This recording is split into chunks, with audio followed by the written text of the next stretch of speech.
കല്യാണിക്കുട്ടി എവിടെ? അതോ കല്യാണിക്കുട്ടി.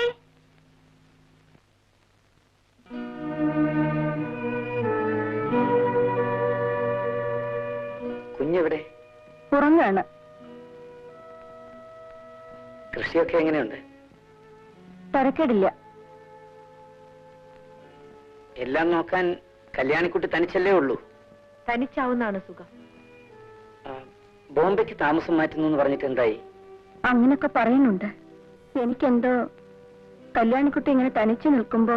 അതിന് ആ കുട്ടിക്ക് അങ്ങനെ ഒരു വിചാരമില്ല. ഭവാനി, നീ അപ്പുറത്ത് പോയി പണി വല്ലതും ഉണ്ടെങ്കിൽ നോക്ക്. ബാക്കിയുള്ളവരുടെ വേവലാതി നീ എന്താ മനസ്സിലാക്കാത്ത കുട്ടി? എന്റെ കത്തിനെന്താ മറുപടി അയക്കാഞ്ഞത്?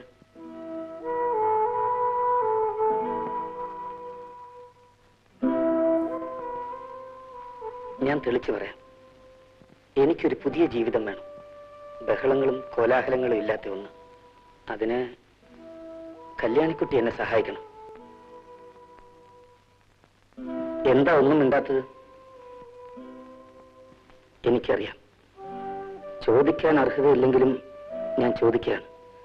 എന്റെ ജീവിതത്തിൽ ഞാൻ ചെയ്തു പോയ തെറ്റുകൾക്കെല്ലാം ഞാൻ മാത്രം ഉത്തരവാദിയല്ല. ഞാൻ വളർന്ന സാഹചര്യം, എന്നെ വളർത്തിയവർ, അങ്ങനെ പലതും. ഇതെപ്പറ്റിയെല്ലാം കല്യാണിക്കുട്ടി സാവകാശമായിട്ട് ആലോചിക്കും. ഒരു പുതിയ ജീവിതത്തിലേക്ക് തിരിച്ചു വരാൻ എന്നെ സഹായിക്കാൻ കഴിയുമോ?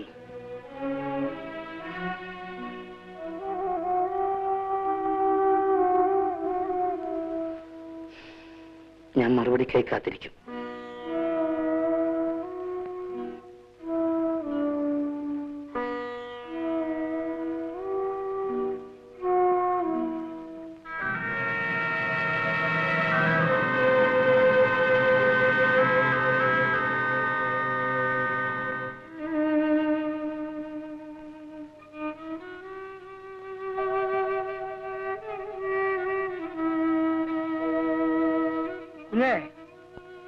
ഇതാണ് ഞാൻ പറഞ്ഞ പെൺകുട്ടി. കുഞ്ഞിന്റെ ഒരു വാക്കേ വേണ്ടൂ. അടുത്ത മാസം വിവാഹമാണ്. എന്റെ കാര്യങ്ങൾ ഇനി അങ്ങോട്ട് ഞാൻ തന്നെ തീരുമാനിക്കുന്നതല്ലേ അതിന്റെ ഭംഗി. അഡ്വൈസ് വേണ്ടപ്പോ ചോദിച്ചോളാം.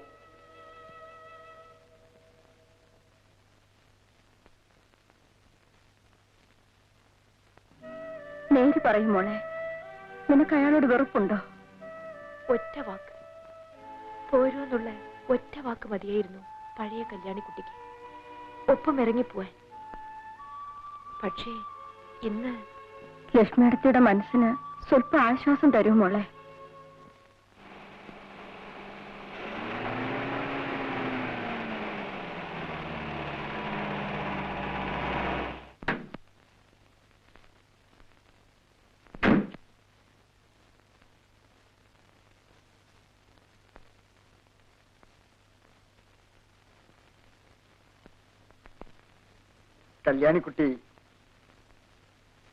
കല്യാണിക്കുട്ടി സമ്മതിച്ചു.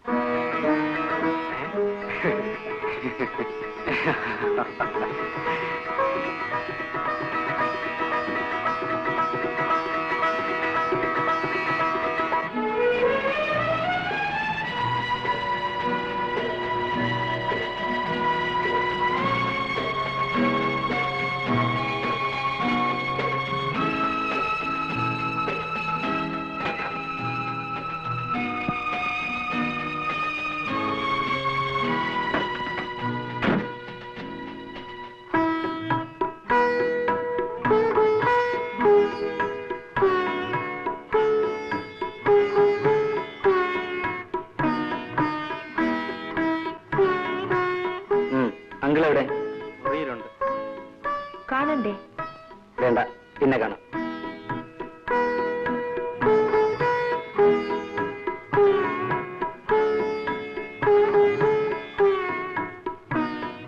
അമ്മ എവിടെ?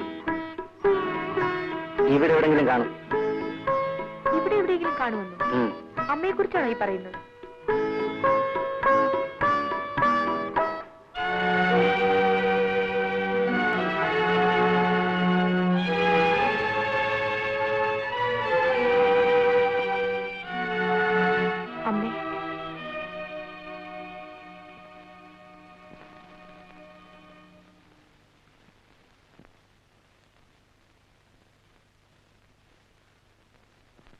അമ്മേ, എനിക്ക് അമ്മയെന്ന് വിളിക്കാൻ അമ്മ മാത്രമേ ഉള്ളൂ. അമ്മ എന്നെ അനുഗ്രഹിക്കൂ. മോളെ,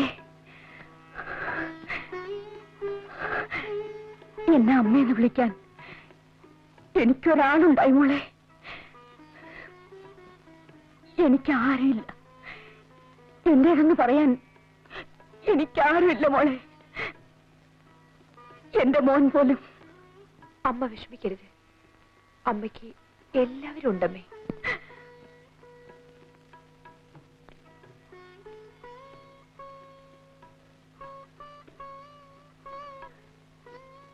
എന്റെ മോള് ഞാനൊരു കാര്യം ചോദിച്ചാൽ മോൾ എനിക്ക് തരൂ? ഞാനോ? ഞാനെന്താ അമ്മയ്ക്ക് തരേണ്ടത്? ഈ മോനെ മോൾ എനിക്ക് തരണം. എന്റെ മോനെ ഞാൻ നിനക്ക് തന്നില്ലേ, ഈ മോനെ നീ എനിക്ക് തരൂ മോളെ. തരില്ലേ? അമ്മ എടുത്തോളമ്മേ.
ശോഭയോട് ഒരുമിച്ച് എപ്പോഴെങ്കിലും പുറത്തു പോയിട്ടുണ്ടോ? ഇല്ല.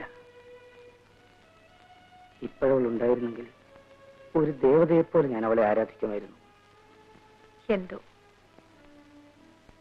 സ്ത്രീയെക്കുറിച്ചുള്ള എന്റെ ധാരണകൾ മുഴുവൻ മാറ്റിത്തന്നത് ആ പെൺകുട്ടിയാണ്. എങ്ങനെ? എന്നെ തോൽപ്പിച്ചുകൊണ്ട്. ശോഭ എഴുതി വെച്ച ആ കത്തിലൂടെയാണ് ഞാൻ ആദ്യമായി തോൽവി അറിഞ്ഞത്. തോൽക്കരുത്.